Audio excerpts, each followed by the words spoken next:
I think we found that if you stumble across a question in research, you don't just walk past it. You go find an answer to that question. And along the way, you'll probably turn up a couple more questions. So you follow those to their conclusion, and they'll lead you to even more stuff. And if you start doing that, you start to realize you're kind of circling back here, there to different places. And after, X hours of research, you've just kind of uncovered the whole thing as it is, just by answering questions and not walking past them and taking things for granted.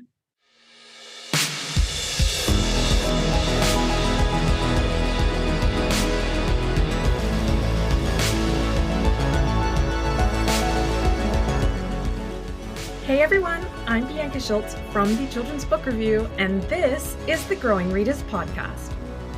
I am geeking out over today's guests. We have nonfiction writers Josh Clark and Chuck Bryant, who are the duo behind the award-winning tri-weekly podcast, Stuff You Should Know. They've been working together on the show since it began in 2008, and it has become one of the most downloaded podcasts in history. Josh has been writing since childhood, but Stuff You Should Know, an incomplete compendium of mostly interesting things, was his first book. In 2008, he transitioned from writing for a living to speaking when he started making podcasts, including the long-running Stuff You Should Know and his 10-part series, The End of the World. He's enjoyed being back to writing, but when he's not working, Josh likes to do things that have nothing to do with deadlines or computers. He enjoys riding bikes with his wife, Umi, and their daughter with 4 legs, Momo, working outdoors, digging and chopping and the like, and mixing up world-class cocktails. Josh's home is wherever Umi and Momo are, mostly between Florida's Space Coast and Atlanta.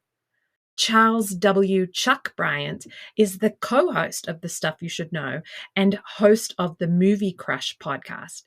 Stuff You Should Know is one of the most popular shows in history and has allowed Chuck to spend much of his adult life researching, writing, and talking about some of the most interesting topics on planet Earth. When he's not working, he enjoys reading hardcover books, camping, playing guitar, and singing in his old man band, and spending time with his wife Emily, daughter Ruby, and whatever combination of cats and dogs they have at any given moment. Together, Josh and Chuck have written Stuff Kids Should Know, the mind-blowing histories of almost everything. And here's the synopsis.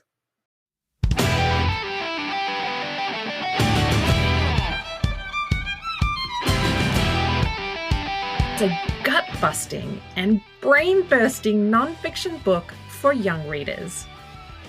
You know the deal. There's language arts, math, science, and history. You have the color-coded folders and notebooks. You know the material, the classic subjects. But why isn't there a stuff that knocks your socks off class or random facts to rock your world?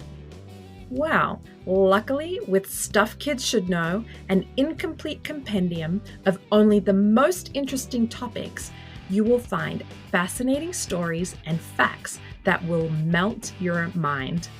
From demolition derbies to Mr. Potato Head to the history of facial hair, this book is full of funny, surprising information that sparks curiosity and reveals the magic of knowledge.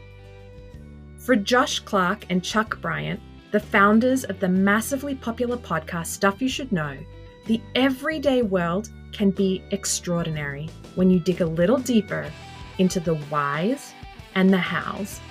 With plenty of clever insights, silly illustrations, and an array of topics, this book digs deeper into stuff we all wish we knew more about. After all, who thought a rock would be a good idea for a pet? Well, let's find out.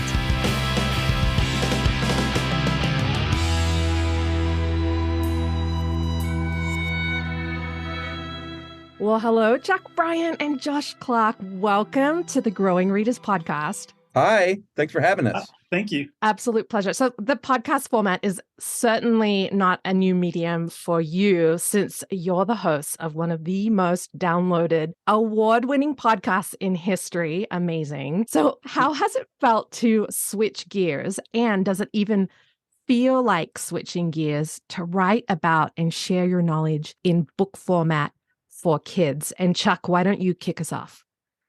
Well, I can say that it definitely feels like switching gears. I'm probably speaking for both of us because we haven't, we used to, write these articles that were the basis for the podcast episodes for years and years and years. And then we finally stopped writing those articles.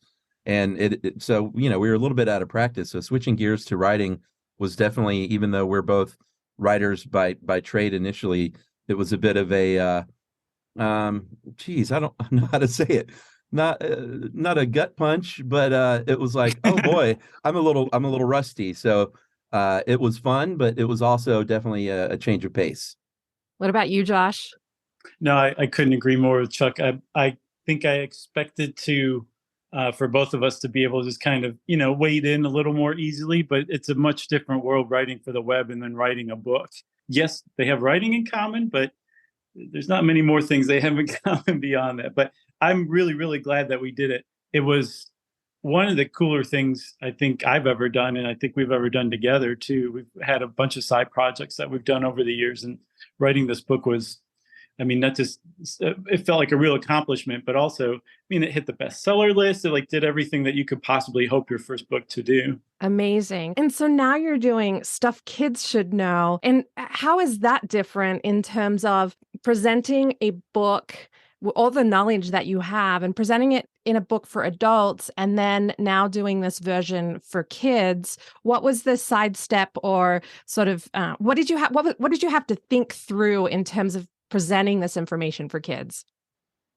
This is Chuck here. I'll go ahead and jump in. It was, most of our stuff is pretty family friendly in general. The podcast always has been, as far as, our language and how we talk about things. But there are definitely some topics that are more kid friendly and adult friendly. And for the transition to the kids book, we wanted to pull what worked for kids from the adult version of the book.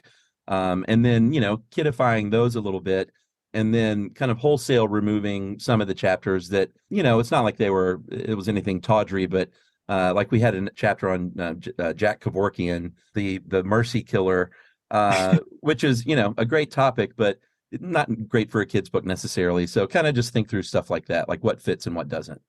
Yeah, we wanted our young readers to be able to sleep at night after reading our book. Yeah, and as a point. parent, I appreciate that. And where did your thirst for knowledge even come from?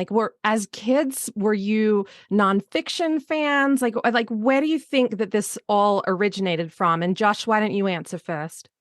As a kid, I was very much fiction, not nonfiction, as far as my reading went. I read just a ton of stuff. I used to love reading, and then I grew up a little bit and I read less and less. I felt like the more they put on me in school to read, I had less time to read on my own, or I took less time to read on my own. And I made it like that all the way through college. And it wasn't until after college, or about around college, where I think whatever innate curiosity I had in me just blossomed. And I guess I'm kind of like a living testament that you can't really predict how you're going to turn out at a young age necessarily. I remember being in my early 20s and being like, what am I going to do with my life? And I think I learned kind of along the way that it will work out one way or another. It's not your whole life's not going to fall apart as you age. It usually does the opposite of that.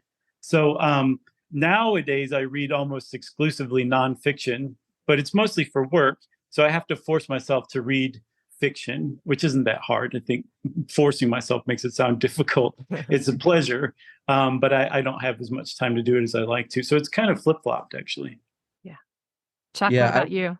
I was a fiction kid growing up as well, and in my adult life got more and more into memoirs and biographies and autobiographies, which I was not into as a kid. But it's been a while since I've dusted off a fiction, like a good novel, and I miss that. So I've also done the thing lately where I've never done in my life where I'm reading a bunch of books at once. I used to just get a book and read it through, then go to the next one. But I don't know why I'm not able to finish anything the past couple of years. And so I've got 6 or 7 books that I'm reading at once, which is not, I know a lot of people do it that way, but I don't know why I did. I'm not enjoying it. I need to finish them and just kind of go back to the old way. I imagine that's actually a hazard of what you do, Chuck, and Josh, in terms of having so many different books. It's like I imagine, especially with the podcast, you're always trying to come up with different interesting topics to talk about, and so you probably do end up going on different tangents. And That may be it. yeah, I certainly suffer from the same issue. I think I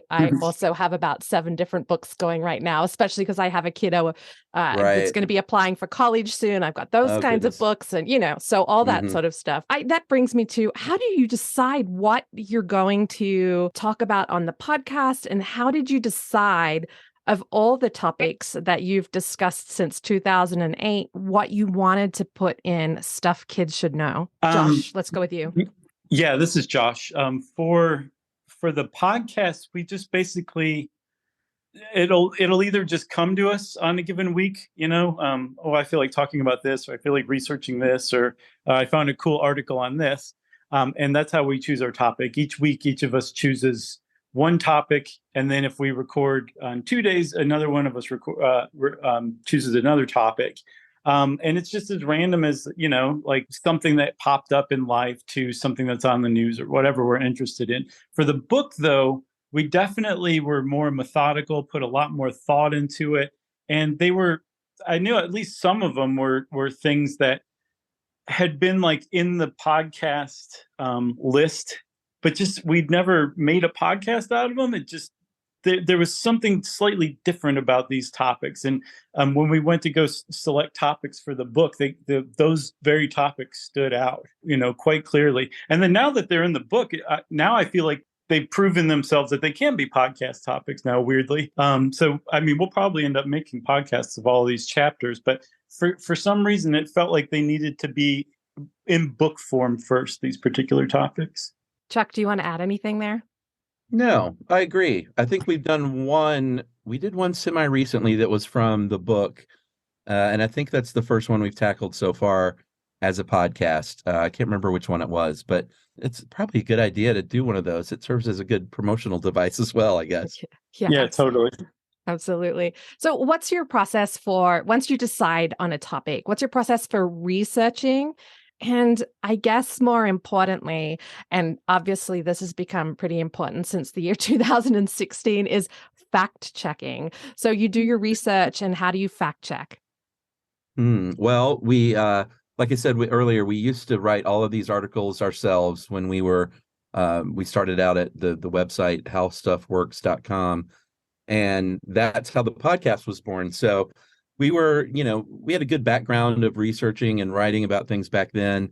We eventually, like we said, kind of got tired of writing those, and eventually wised up and hired some freelance writers to help us out with that sort of same original base format that we use for the show, because we don't script anything. We just have the same body of research in front of us and just have a conversation about it and record it. It's really that simple. But as far as fact checking, we've kind of learned over the years a few tricks. In fact, we even did a podcast episode about that. And I know one thing that it's easy to find red flags once you know they're out there. And one red flag that we found over the years was if you see the exact same thing worded the exact same way in many different places, your instinct may be, oh, well, that's got to be true. When a lot of times that's not true necessarily. And other people have just copied and pasted and gotten lazy. And so those kind of serve as red flags to investigate and fact check a little further. And when we're researching for the podcast, it's, if you just closely read articles and something stands out to you, you're like, that doesn't sound right, or wow, that's astounding. That's usually a signal to go double check find another source or two to back that up. And a lot of times it is just simply that astounding. And a lot of other times it's clearly just wrong. And you find that you've just stumbled on this thing that the entire internet thinks is true, and you just realized is not true. And now we get to go out and tell everybody in podcast land that's something they believe as true is actually false. That's a really fun thing to do. Yeah, something I admire about that I've noticed in both your podcast and in Stuff Kids Should Know is that when there is maybe a break in the facts, you infuse humor and make light of the fact that you're possibly stretching a truth here or trying to fill in the gap. And I love that you use humor there. And I just imagine, I mean, obviously today is the first day I've ever met you virtually. I just imagine that maybe this is just a natural attribute of your personalities to add the humor. I mean, it seems to come naturally. I think so. I mean, we always, when asked to describe the show to people I meet, I always say that, well, it's an educational show. But I always like to add though, but it's also funny. And, I usually get kind of a puzzled look and I'm like, well, it's not a comedy podcast per se, but we like to bring our little side stories and our anecdotes and make it fun. And I think that it ultimately makes it a little more accessible too. Yeah. Josh, do you want to add anything? I was going to say, I'm sure that clears it up for everybody when you explain it like that. Yeah, exactly. Yeah, we just both kind of see the humor in most things. Just about everything has something funny about it if you look closely enough. And I think I can't imagine us doing the podcast just straight and humorless. I don't think we could do it. And I think if we did do it, it would freak our listeners out. So maybe we should try it, like some April Fools or something. That would be pretty funny.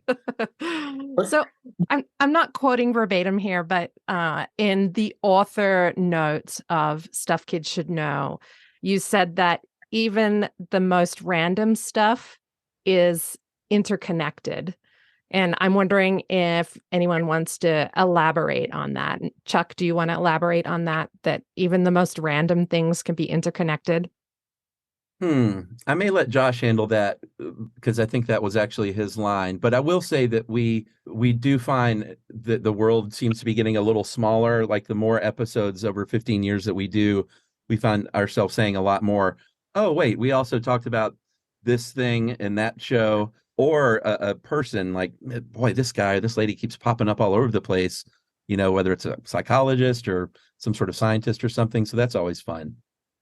Yeah, Pliny the Elder, we've found pops up a lot. The very famous historian from Rome. And then Galen, this physician who we figured out probably knew Pliny, which just blew our minds.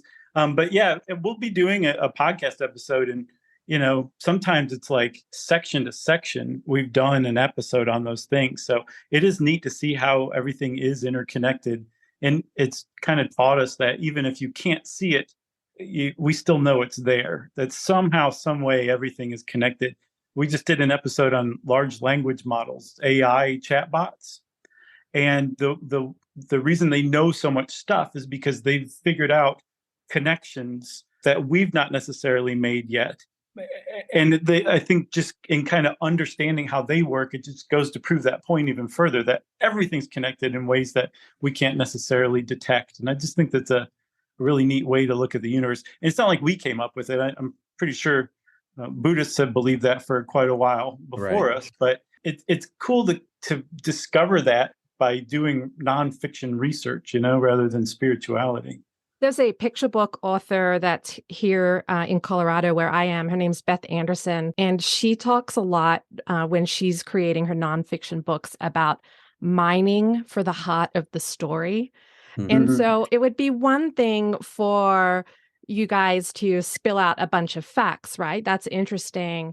But there has to be a level of story to these facts to engage the listener. And in the case of your book, to engage the reader. So do you have any secrets for once you settle on your topics for, as Beth would say, mining for the heart of the story? That's a great question. We get people that write in a lot and ask for tips, people that are starting their own new shows and stuff like that. And I was just emailing with a gentleman last week. And one of the things I told him was, whatever you're talking about, try and find a story in there somehow, because it's more engaging. And it's not so complicated when you just think of it in terms of a traditional 3-act kind of structure. And it actually helps, with the way commercial breaks work in podcasts, there are two in the middle. And so you've got it's sort of set up in a 3-part format anyway. And so if you can just kind of structure it traditionally, like a beginning, middle, and end, like I learned when I was studying journalism in college, right down to, Shakespeare, that sort of basic beginning, middle, end thing. Even if it's something super sciencey and there's usually a history to it. So we try to, work in order of a timeline, starting at the beginning, and it seems to fall in place story-wise that way. Yeah, I think that adds a storytelling aspect to our podcast. Like, even though it's nonfiction, we're still in a weird way telling the story of that nonfiction thing, that real thing. The only other thing I would add to that is I think we found that if you stumble across a question in research, you don't just walk past it. You go find an answer to that question. And along the way, you'll probably turn up a couple more questions. So you follow those to their conclusion, and they'll lead you to even more stuff. And if you start doing that, you start to realize you're kind of circling back here, there to different places. And after, X hours of research, you've just kind of uncovered the whole thing as it is, just by answering questions and not walking past them and taking things for granted.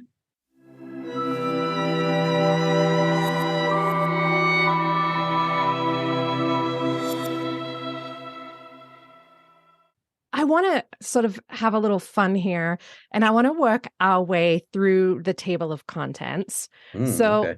I'm going to read the name of a chapter and its subheading, and I want you to share the first thing that pops into your mind. And it can either be about the specific topic, or it could be something that maybe while you were writing this particular chapter that pops into your mind. So anything, just quick, fun, whatever comes to your mind. So the first chapter, chapter 1, is Mr. Potato Head, America's Toy. Josh? That Mr. Potato Head actually used to be a potato. Like, it I was knew you were just going to say that. the eyes and the mouth and the nose that came in the box, and your parents gave you the potato to stick them on, which seems like a bad idea, really, if you stop and think about it. That's what I would have said. I knew you were going to say that. That's the fact of that chapter for sure. Yeah. And do either of you own the classic potato head or the Darth Tater? I have a almost 8-year-old daughter, so she has a potato head somewhere. Although we may have regifted that to a younger neighbor or something by now. But yeah, we had the classic. We had the classic and the Darth Tater. So, all right. Okay. Chapter 2, How to Get Lost and 7 Ways to Stay That Way. Chuck. How to Get Lost. I believe, and Josh will probably have to help me out with this one, but there was something about the human, this was a while ago, so apologies, but there was something about the human instinct. Is it basically wrong from the start, Josh, where your instinct is to head in a certain direction, and that's probably wrong? I don't remember. Yeah. What was it? Yeah, I think there's yes, absolutely. Like, no one does what you're supposed to do, which is stay put and let people find you. Yeah. I think the fascinating thing about it is that people they lose their minds in predictable ways. And I think there was 7 different ways in the chapter. Like, they'll try to follow a direction or follow a stream or something like that. And apparently there's been cases where people are lost in the woods and they're so focused on following the stream or the North Star, whatever, they'll walk through people's backyards and just keep going rather than running to that house and saying, please help me, I'm lost in the woods. So that was a really interesting chapter too. That was based on a paper we just turned up years back that just kind of got, added to the list, and we pulled it out for the book. Chapter 3, Demolition Derbies, Why We Love to Watch Things Go Boom. Who wants to go? I'll go. I have a personal one. My mom was an ER nurse when I was growing up, and she worked with a guy named Rosie, a big man, big teddy bear of a man. And he was a demolition derby driver, a real live demolition derby. He would get in cars and drive them until they were too wrecked to drive any further. And he may or may not have won. I never got to see one in real life, but just knowing somebody who did that, I think probably added some weird layer to my life that I'm not fully aware of. Chapter 4, and I'm definitely going with Chuck on this one. Facial hair, the long and short of it.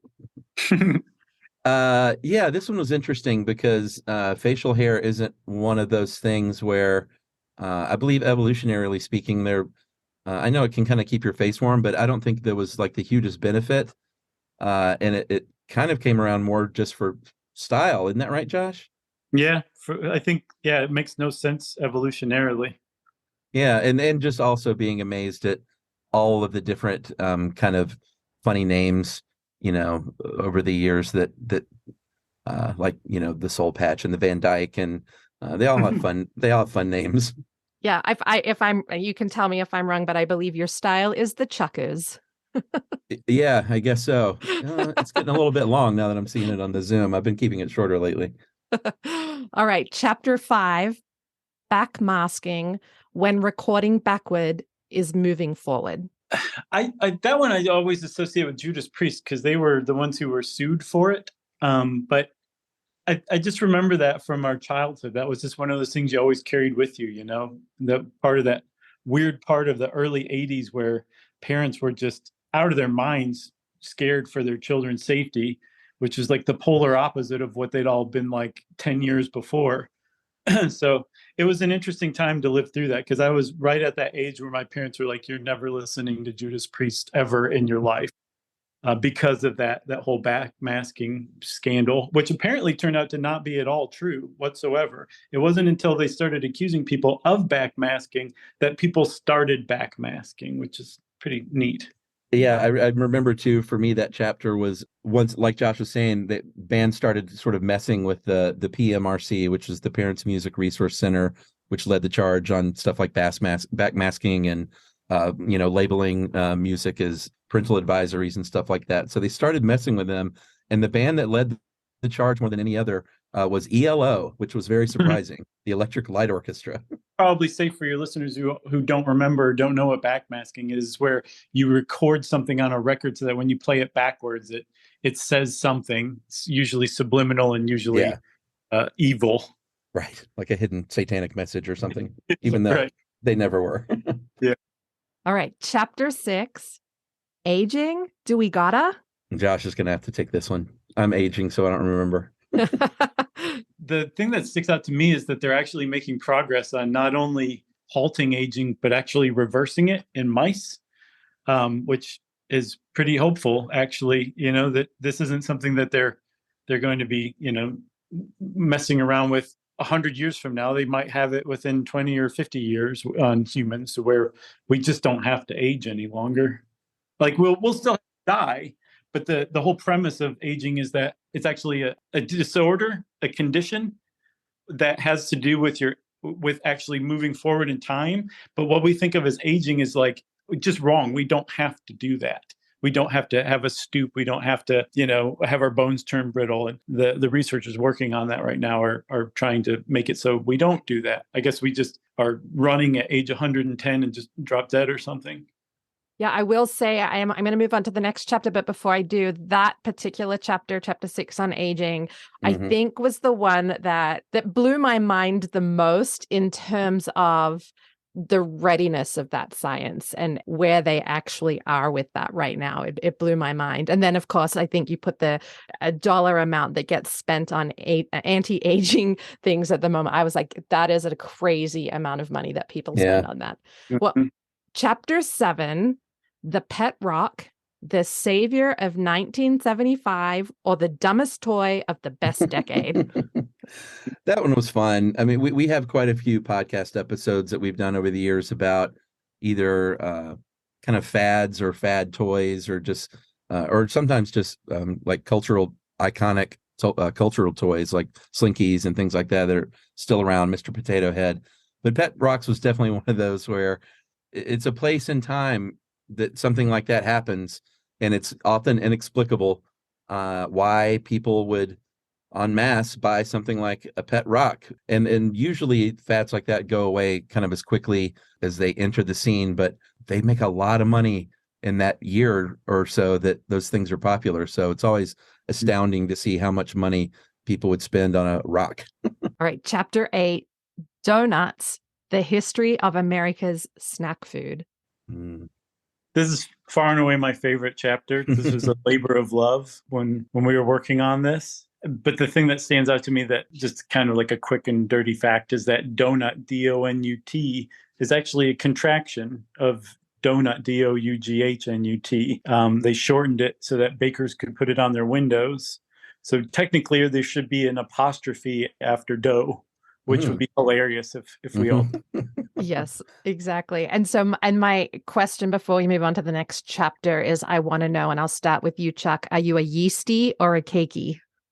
Boy, I don't eat a lot of donuts, even though I love them, because it's just, can't keep doing that your whole life. I like both a lot. I love a good cake donut, though. What about you, Josh? I alternate between the two, one after the other. Yeah, that's a good move. I'm a yeast donut all the way. Cake's fine. Cake's fine, but the yeast donuts are my favorite. I was going to say, well, then, of course, that the Krispy Kreme original glazed is far and away the best yeast donut ever created. Yes, absolutely. Okay. Chapter 9, The Jersey Devil, Who is the Monster of the Pine Barrens? I lived in New Jersey for a while, and that's where I first heard about the legend of the Jersey Devil. This one was kind of fun, and it's another one. I think we've done a few podcast episodes about sort of famous legends like that, whether it's, the Yeti or Sasquatch or Loch Ness Monster. I know we covered, and all of them I sort of looped together. It's just sort of fun that people in history have had enough time to sort of create these, legends of beware of the woods over there because of blank, this ghoul or whatever. So I just think it's kind of fun. It's usually like fun for kids to make up these campfire stories, or not make up, but kind of keep these stories alive around the campfire. And that's definitely the case with the Jersey Devil. All right, chapter 10, Trillionaires, Are They Possible, and Who Will It Be? The thing that stood out to me was that we figured out that Vladimir Putin is probably the richest person in the world by far. Yeah. But he's so good at hiding his money that no one knows that, really.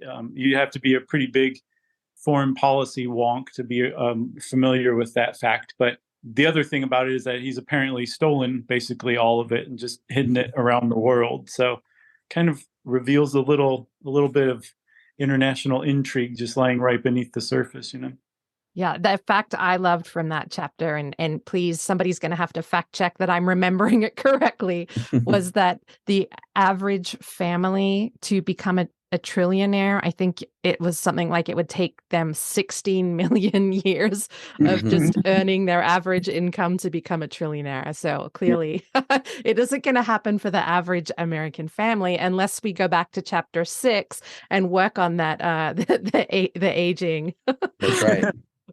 So that's how I see random things interconnected. Let's see. Chapter 11, The Scotland Yard Crime Museum, Nothing to See Here. What was it that they had there, Josh, that was they have so many interesting things there, but I remember there being one in their collection, one thing that was really just fascinating. Was it they had Jack the Ripper related, or? Yeah, they have, I can't remember what they have of his, but they have something of, I think they might have the actual, what's called the Dear Boss letter, which is allegedly a letter written by Jack the Ripper to, I think, one of the cops chasing him, or to the press. I'm not sure. And that's just like the tip of the iceberg. But the worst part about it is you have to be a member of law enforcement to get in. They don't let the general public in. They have this amazing crime museum, and the rest of us can't see it, which drives me crazy. Yeah. I love that. Actually comes across in the chapter, which I love, that you are like, hint, we want to come in and we want to see what's in there. All right. Chapter 12, Well Witching, the Ancient Art of Guessing with a Stick. This is the one that we did a podcast episode on recently. Right there in front of my face. Yeah, we turned this into a podcast episode, and, well witching, or using a divining rod. People have been doing it forever, and it's one of those things where, it seems like it shouldn't be a real thing, and it's just a bunch of hooey, but it also seems to work. But then naysayers will say, yeah, but there's water underground everywhere. So if you walk around long enough, you're bound to hit water if you dig deep enough. But also there are modern utility companies that they will, instead of hiring out very expensive people and equipment to really find the water, they sometimes will pay someone whatever, $20 an hour, to go out with their divining rod and see if they can find water on a property. And you and I are paying for that as part of your water bill sometimes. Let's go into chapter 13, dog smells, canine sense, and sensibility. The little behind the scenes fact for me is there's an illustration of a dog wearing Fritos bags. Yeah. That's my dog. That's Momo. That's is the model for that illustration. I never actually knew that was a thing, that dogs' paws can smell like Fritos. But the second I read it, I was like, yeah, of course they smell like Fritos. Yeah, it's a weird, it's a bacteria, right, that ends up just sort of smelling like corn chips. Yeah, and it's not harmful or anything like that. It just has a weird smell. And it's like the perfect kind of fun fact chapter that kids love. So chapter 14, and this is the closing chapter, child prodigies, precocious mimics, or tiny geniuses. The one thing that stood out to me about this one it's just a sort of obvious thing that I never really thought about, but child prodigies are child prodigies because they're so much further ahead than their peers. But when they grow up, they have peers. So it's an interesting transition. And that's why you've seen a lot of sort of troubled child prodigies later in life, because they go from literally being peerless to, having peers. Like when they go to college at 14, then all the other people are as smart as they are, but they're in their late teens or 20s. So it's a emotional transition that can be rough to navigate, I think. Yeah, absolutely. All right, so I want to know, and we'll go with you first, Josh. What's your favorite part of the book? And this could be a favorite chapter, just a favorite line, a favorite kind of feature that's in the book. So what's a highlight for you? One of my favorite things is in the Getting Lost chapter. There's a footnote where it references something in the text about how you should paint a tree to mark your way as you're kind of navigating through the woods. If you're going to lose your mind and not stay put anyway, at least try to mark these trees. And then in the footnote, it explains exactly how you should mark the tree with a perfect square using fluorescent day glow paint. And if the square's a little off plumb, then you want to tear that bark off and move on to the next tree and start again. And it's just this weird, dry set of instructions that if you stop and think about it, they're just totally nuts.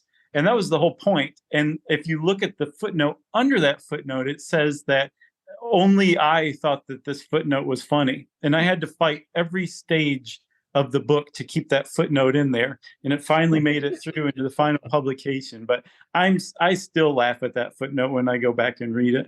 Yeah, I love the footnotes. The footnotes just add so much extra humor. And I feel as though the majority of kids in any book that they're reading, and particularly a textbook for school, will likely always just forgo reading the footnotes. But I think that your book will teach them the importance of the footnotes, because often there's these little nuggets of gold in there that are just like enhance the whole experience. So I love the footnotes in your book. Chuck, what's a highlight for you? Well, I loved the illustrations. The writing of the book was fun, but like Josh said, it's tough when you're working with editors and revisions and everything. So it was a bit of a slog. One of the really fun parts was, because it wasn't on us, was simply working with the design team and laying out the book and what it would look like and feel like. And our illustrator, Carly Minardo, we got a big list of people to choose from and to look through. And that was a really fun part. I'm really into design and visual aesthetics in my personal life. And so I had a really good time working with Carly. She was awesome. And the illustrations are great and really enhance the book a lot. So that was the most fun part for me, I think. I love the little mic icon that denotes where when you're talking about something, there is an actual podcast episode. So if kids want to go explore a topic more, they can go and listen. And again, that brings us back to the random interconnectedness that that podcast topic may be separate to what the chapter is about, but there's more information to delve deeper into these different aspects. So I loved that feature as well. I would love to know, when a kid is done reading Stuff Kids Should Know, what do you hope they've taken away? And Josh, let's go with you. A desire to learn more. If kids read our book and go pick up other books because they want to, like we kind of got in there somehow, we got to them, we kind of taught them that there's a lot of neat stuff to learn in the world. And I mean, I can't imagine doing anything better with the book than that. I totally agree. I mean, it's sort of the philosophy of the show is always that we hope it acts as a springboard rather than being kind of the final word on anything. That, we give you just enough to get your curiosity going to where you search for a little bit more. And like Josh said, one question leads to another, and track down those answers and just stay curious. Absolutely. Well, while I never want to play against either of you in a game of Trivial Pursuit, I will happily continue listening to your podcast, Stuff You Should Know. And I'm so glad that it has inspired you to want to make the everyday world extraordinary for kids, getting them to dig deeper into the whys and the hows. And I think fueling curious kids with the unique wonders of the world can only ever lead to good things. So thank you so much for writing Stuff Kids Should Know. And thank you so much for being on the Growing Readers podcast today. Thank you. Thank you for having us.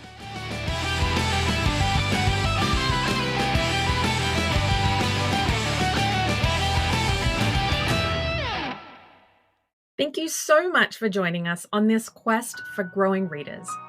Be sure to check out our show notes. You'll find links to order a copy of Stuff Kids Should Know, the mind-blowing histories of almost everything. Josh and Chuck also invite you to listen to their podcast, Stuff You Should Know, on the iHeartRadio app or anywhere you get your podcasts. You'll also find the Growing Readers podcast on all major platforms. And be sure to follow our show to get new episodes as soon as they launch. If you're enjoying our book chats, leave us a review, and while you're at it, tell a friend to come and have a listen. The Growing Readers podcast is a production of the Children's Book Review. To find more books just like Stuff Kids Should Know, I hope you'll visit us at thechildrensbookreview.com.